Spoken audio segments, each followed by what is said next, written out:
Bien-aimés dans le Seigneur, bonjour. Je salue tous les frères, tous les sœurs en Jésus-Christ ce matin du 13 août 2021. Notre texte de méditation est tiré du livre des Chroniques et je l'ai choisi dans 2 Chroniques 7, verset 14. Voici sa teneur. Si mon peuple, sur qui est invoqué mon nom, s'humilie, prie et cherche ma face, s'il se détourne de ses mauvaises voies, je l'exaucerai des cieux, je lui pardonnerai son péché et je guérirai son pays. Bien-aimés dans le Seigneur, plusieurs mots sont à souligner dans ce verset biblique. D'abord, l'humilité. Le livre de Galates nous précise que l'humilité précède la gloire. La prière. Oui, si mon peuple sur qui est invoqué mon nom prie. La clé de notre réussite en toutes circonstances, c'est la prière.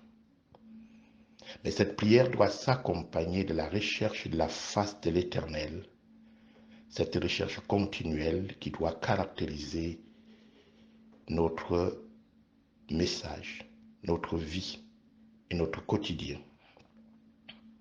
S'il se détourne de ses mauvaises voies, je l'exaucerai. Des cieux, je lui pardonnerai son péché et je guérirai son pays. Il y a une seule condition pour l'exaucement de nos péchés.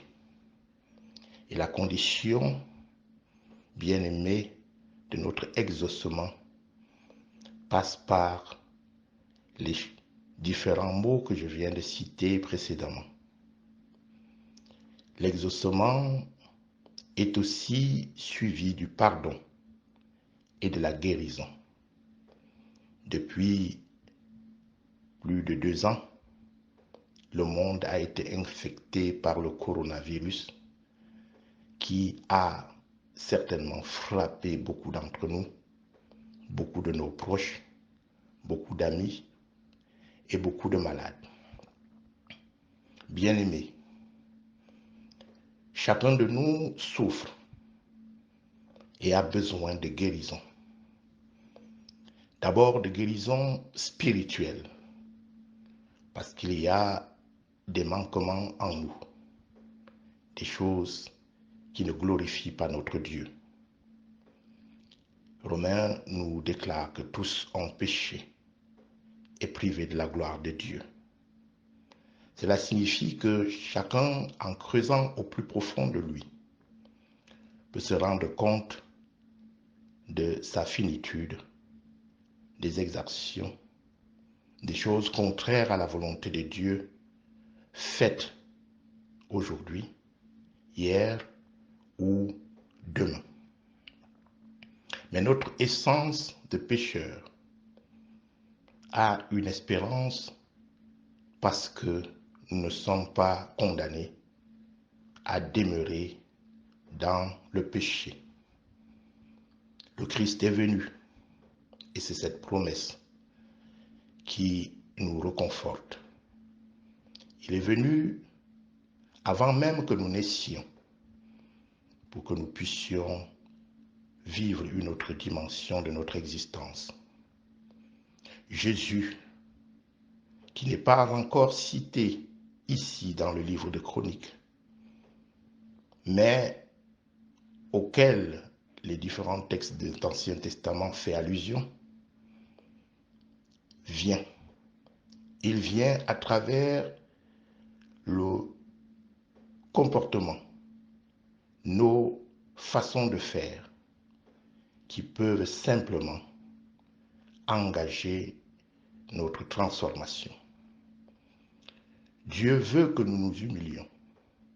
Et l'humilité, c'est d'abord prendre la place du serviteur et non de se servir. Que nous nous humilions dans la prière, parce qu'un serviteur de Dieu, un enfant de Dieu, celui qui est connecté à Dieu, est toujours à l'abri. Et même s'il lui arrive quelque chose, le Seigneur l'en délivre toujours, dit notre psaume 32. Nous devons prier continuellement et chercher la face de notre Dieu.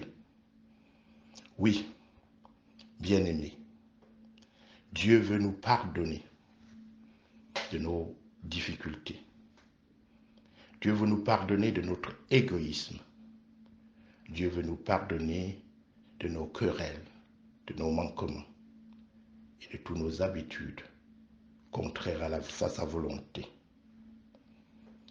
Bien-aimés, je voudrais simplement, au solde de tout ce que nous venons d'entendre, dire à tous les frères et toutes les sœurs que la vie du chrétien, et qui plus est du responsable spirituel des âmes que nous sommes, est une vie qui est semblable à celle des serviteurs inutiles. Ces serviteurs inutiles qui, dans leur façon d'être, sont particulièrement bousculés, humiliés et dérangés par ceux qui n'ont pas encore compris que c'est dans notre faiblesse, c'est dans notre souffrance et c'est dans la difficulté que le Seigneur se manifeste. N'ayons donc pas peur. Nous avons choisi la bonne part. Gardons le cap dans la prière et Dieu se chargera du reste. Amen. Prions le Seigneur. Éternel notre Dieu, notre Roi, je te présente particulièrement tout notre groupe et chaque pasteur individuellement, que je plonge dans le sang du ressuscité ce matin, afin que tu nous purifies, tu nous sanctifies et tu détruises en nous toute l'infection de l'ennemi venu obstruer le chemin de la gloire que tu nous as déjà assignée. Je voudrais prier pour que ce groupe soit la référence d'une pastorale jamais connue par les frères et les sœurs de notre pays.